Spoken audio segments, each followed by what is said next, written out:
Hey, Danny Matta here with PT Biz, and today we're going to talk about what we can learn from high-end restaurants and how we can apply that to our physical therapy clinic to set us apart from competition. So this comes from a recent experience I had with my wife where we have an anniversary that falls over a holiday weekend, which was unfortunate planning on our part when we got married. As young as we did, we had no idea. But every year, it's right around when our kids get out of school. So it's a tough time for us to go and do anything. But every summer, we try to get away for a couple of days and we celebrate our anniversary at a separate time. And this year, we had a chance to go to a fantastic restaurant in Portland, Maine, when we were visiting some friends up there, and they actually got us this reservation. And it was such a fantastic dinner, just a great overall experience. And it's something that I wanted to really dive into and kind of piece together how they create this amazing experience, how they create this, massive amount of value that they provide, and they can price themselves accordingly because of it, and what we can learn on the PT side. Because I think generally we take our businesses for granted. We just assume if we get everybody an outcome that that's all we need to do, and I mean, the reality is, yes, they want to get better. That is a big component of it. It's like when you go to a restaurant, you want the food to be good, but it's not just about the food, right? In these really, really fantastic restaurants, it's also about the experience and the little things that they do. So I'm going to talk about these different pieces of the client experience and how you can deliver what you're doing in a way that can really allow you to price yourself accordingly. Because if you can do these things right, you're going to be able to charge far more than people in the same space that are not doing these things. You're going to get a lot more referrals, a lot more just positive things being said about your business in the community, and you're going to make yourself not be the white noise that can be all the other businesses in the same type of industry, right? And as we see more and more businesses move into the cash-based PT world, one thing that's going to set you apart is going to be the details. Walt Disney once said, everything is about the details. Like the details are all that matters really, right? So we want to make sure that you're focusing on that as well. Okay, so part one, this would be the reservation experience, right? And in our case, this is a customer that is a potential patient that is reaching out to us. So with a high-end restaurant, usually number one, it's kind of hard to get a table. So there's scarcity. Same thing with really great clinics. You maybe don't have as much availability, so it's perceived as being more sought after and more valuable. But normally you can call and talk to somebody. They make it very easy to book online if you can go that direction. They're going to call you ahead of time before your reservations. They're going to make sure you know where to park. They're going to make sure you don't have any dietary restrictions, things like that.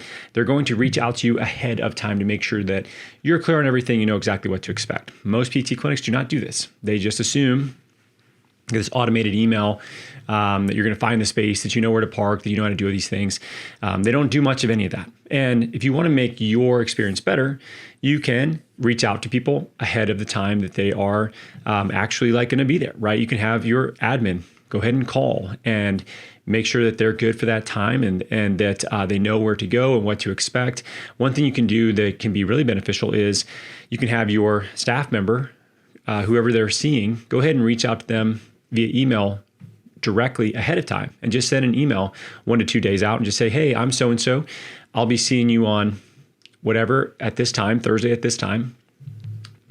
Please let me know if you have any questions. I look forward to working with you. See you on Thursday.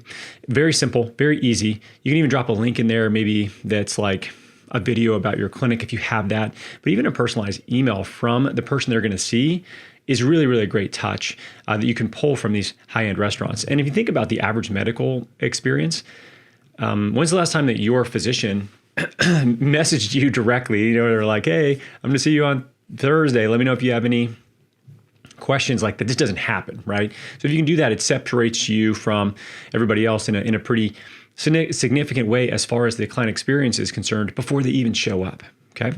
So the next thing is, coming to the building and the ambiance, or the actual, the way that it feels in the location. Usually in a high-end restaurant, if you ever go to one of those, or just go to a nice restaurant that you like to go to, usually they have a very specific feel that they're going for.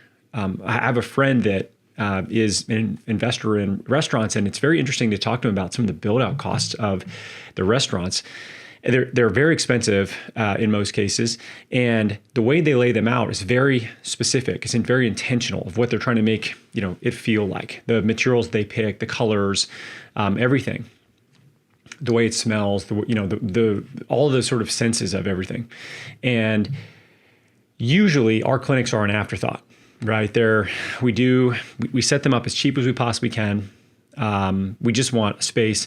I mean, I'm very guilty of this. Whenever I first started our clinic in 2014, I was in a very rough office space, and I didn't care. I actually thought it was awesome. You keep in mind, like, I would treat people in way worse locations when I was in the Army. Sometimes I'd be outside, in the grass on the back of a Humvee or something like that.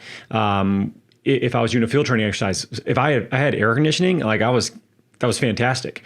I didn't really care so much about like what it looked like, what it felt like, what it smelled like. I didn't really think about that until we moved into our first standalone space. And then we really put a lot more thought into that. And we worked with a designer, and it felt expensive at the time. It felt like a cost. It's like, a waste. It was such a good investment because the way your space feels it's huge for your patients, in particular for the likelihood they're going to refer somebody your way. Because I see a lot of times that providers have these locations that are just, they're an afterthought. They're a great provider. And what happens is their patients, if they're trying to refer somebody there, they may have to apologize for you. This happened to me in our first office. And I had a patient tell me this one time. They're like, I would send more people here, but dude, it's not the nicest office. It's a CrossFit gym. It's really loud. People don't have shirts on. There's certain people I just won't send here. And if I do, I got to let them know ahead of time what to expect. So you got to keep in mind, your office is an investment. Your space is an investment. It should feel a certain way, right? So instead of being like fluorescent lights and, it smells like athletic tape, you want it to represent what you're going for, right? So if you invest in your space, you want to think of things like layout, materials, lighting, paint, branding, how you're representing your brand, where's your logo? What are you going for as far as the feel? Is it do you work with people that really appreciate indoor plants, or do you appreciate people that or is it people that really appreciate a clean gym feel, right? If you think about your individual avatar and what you're going for, and everybody can be different as far as that goes, and the company culture that you want to establish, in many ways, your space reflects that. The music that you play is very important, right? Are you playing 90s rap, or are you playing instrumental music? It depends. It depends on your niche. And again, it depends on what you're going for. So instead of it just being an afterthought, make sure that you're spending the time to really think about what your space looks like, the materials you're picking. Does this represent the niche you're trying to work with? Does this feel like a place where they would want to be? And also, don't forget the fact that your space is also a recruiting tool for your team, for potential hires, for retention as well. If you have a space that is really, feels like a great place to be, it feels like a place that people want to tell other people that they work at, they're proud of it. That's a really good thing, for you to have as a business owner. And you may not be able to afford that, right? We definitely weren't able to do so, but this is something I think is worth investing in. And there's definitely ways in which you can, borrow for expansion loans in different programs to be able to invest in your business. And I think this is an area that we skip over frequently. And we don't view it as an investment. We view it as a cost, right? So think of it like a high-end restaurant. You want to have the feel you're going for. You're going to have to really make sure you work with a professional. You pay for it. You put a lot of thought into it. And it's going to cost a little bit more money in order to do it the right way. Okay, let's talk about the menu, or what you're offering, right? At a high-end restaurant, usually it could be a prefix menu. It's a set menu of what they're going to serve that night. It's maybe you can do a la carte, but they usually have different options, wine pairings, things like that.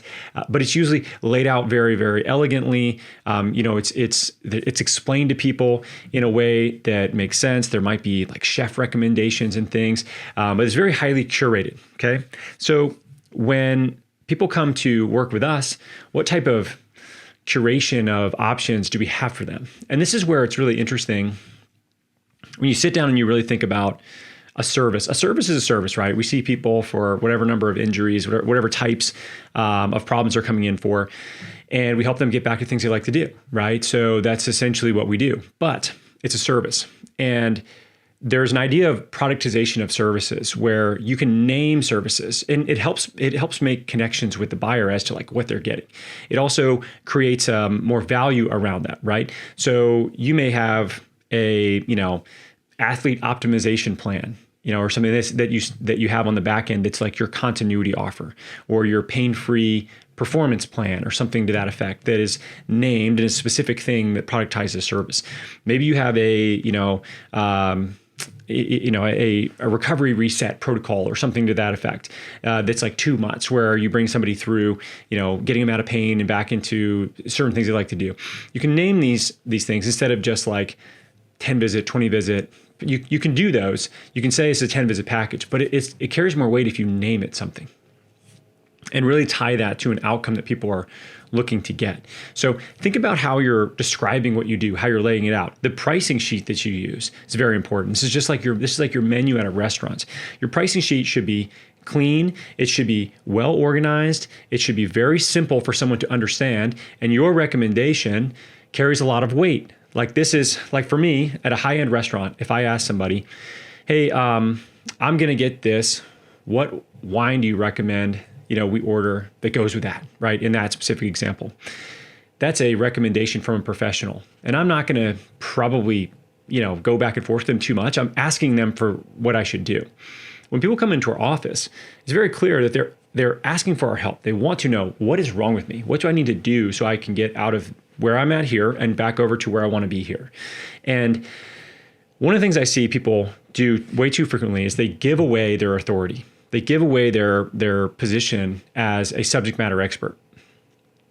Usually it's when they get kind of confused, not confused, they get squirrely about money. They get upset about, talking about the dollar side of it, and it makes them feel uncomfortable. That is something that everybody deals with that I've ever met that's a clinician. Whether you own the business or you're a staff member, it doesn't matter. And that's where really just being clear and confident about your prognosis and what people need to do to get the outcome they want, and using a pricing sheet that's visible to help with that decision process, and being very quiet after that, right? Tell them what the recommendation is, show them the pricing sheet, the menu, if you were, and then give them the option you think is best, leave it at that. And then people will make their own decision. More often than not, I see people talk people out of decisions by talking too much at the end. And they're like, oh, well, you could do this or maybe that, if this doesn't work for you, then this. And they just lay all these other options out and confuse people. And then it feels like you don't really know what they should do. You're not very definitive over that. And they want that confidence. They want to have someone who knows what's going on with them and they can help them. Don't give that power away, okay? So the service, all right? Service is the actual visit. It's the implementation of all these things that have led up to, the experiences that somebody has getting there, the information that they have, the way the space feels, it smells and looks and everything. And now they're in your office, right? So number one, your staff should be fantastic, period.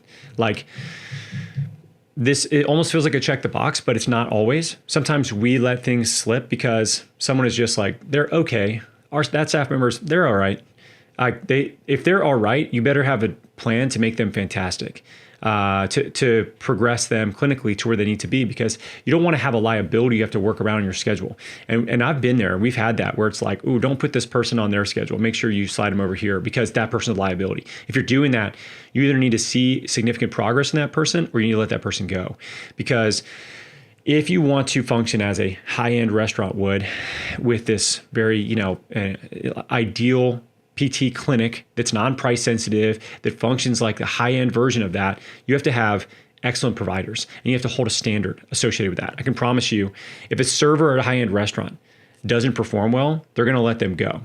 And if they have a performance improvement plan in place and they're not following that, they're going to let them go, because that is a direct brand representation that they're experiencing. You have your admin and touch base with them, that's fine. But the person that really matters the most is your provider and the way in which they represent your brand. So they may not get everybody better, and that's just the reality of the profession. We are working we're working the best we can with a complex system that we're learning more and more about every single year. The human body, the nervous system is just, it's very complex. We can't be 100% as far as like our success rate with everybody. There's a reason why we have to make referrals outside. We have to get other providers involved. Sometimes there's things that are outside our scope of practice that we just don't even realize until we start to try things that aren't working. That happens. It's all about how that person is engaging with the client. Are they punctual? Are they using their name? Are they following up with them in a appropriate manner? Are they dressed professionally? Do they look the part? Are they wearing the same thing as everybody else? Is there a set standard that they're following? These are the things that you're going to see that carry over from exactly like you would see at a high-end restaurant, where it's professional wait staff. They're timely with coming to your table.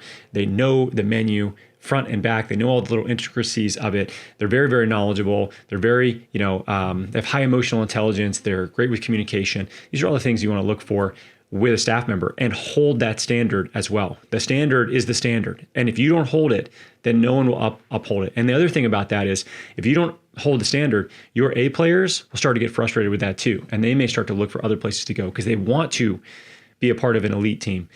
And if you put yourself in a position where that's what you're trying to attract as far as your staff is concerned, you need to hold that standard for everybody. It's very, very important. So you may have to actually let some people go that are not holding that standard. That's normal. That's how it works with high performing teams. Okay. The checkout process.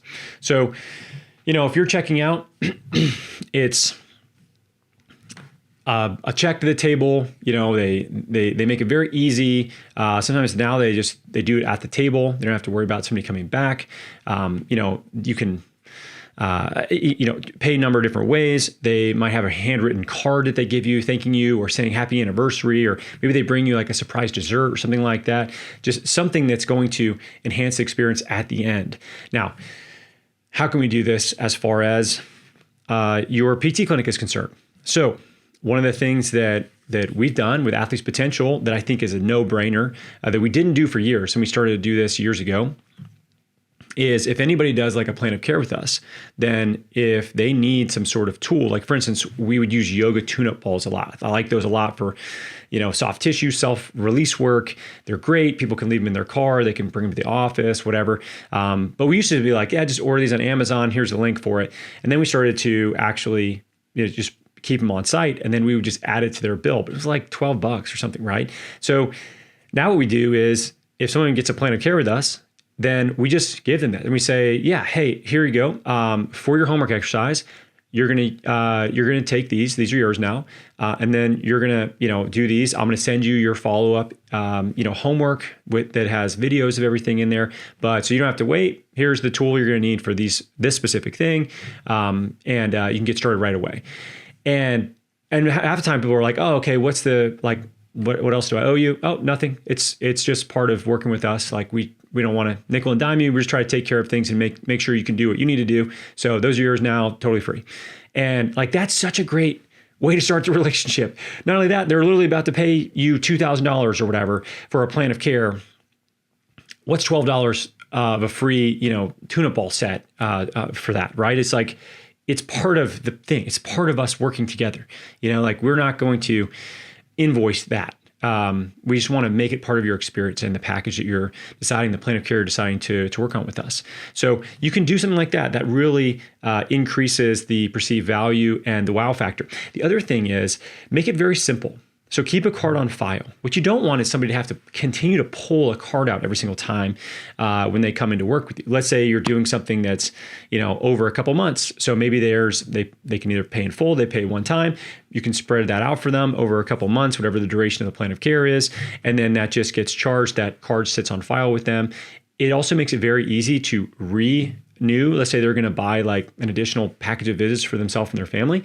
The cards are on file. They don't have to pull the card out. The pain of pulling the card out is what we want to avoid. We want to just make it seamless. We got you. We store this in a secure manner, and we can just bill this each month for however many months it is for the plan of care. And after the fact, yeah, if you want to add another package of visits, cool, it's this, easy, we got it on file. We'll go ahead and add that, and we'll add your family members so that they can have access to this as well. Make it very, very simple. The last thing you can do, and this is this is going a step a little further, is literally writing a thank you card to each person that comes in to work with you, right? And it can be as simple as a handwritten card that's, hey, Brian, thank you so much for coming to see us for this knee problem that you've been dealing with. We know that it is hard to find a good provider. It's a lot of trust that we ask from you to let us work with you, with your body, to help you with this frustrating issue. And we just want to say thank you for choosing us. Looking forward to helping you get back to playing soccer. Whoever provider signs it.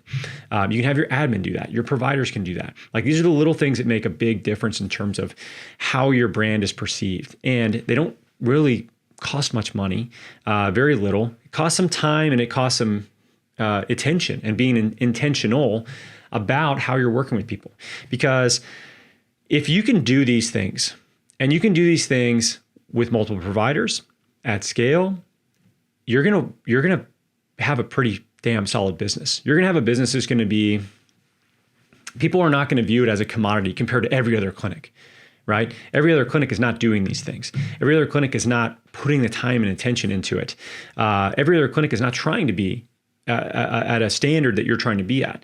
So people are less price sensitive with those types of businesses. And with that, then you can reinvest back into your people and some of these things that are going to improve your brand and your space and your experience, right? So you deserve to get paid more, and you reinvest that into all the component pieces of the business that you need to actually make it the best, right? So if you want to be the best, this is the route to go. If you want to be mediocre, then my advice for you is to not, to charge less, to really just try to focus on your product. If that's essentially your service, that's what you're essentially trying to go for. But I think it's a lose-lose situation if you do that, because then you're going to get compared to insurance, and you're never going to be able to meet just copays. If you're going to be, a cash practice, you're going to have to try to go above and beyond at some point and separate yourself somehow, whether that be just dominance of a niche or that plus leaning into some of the things we talked about. I think that is really the unfair advantage that a lot of these clinics have. So I hope that helps you.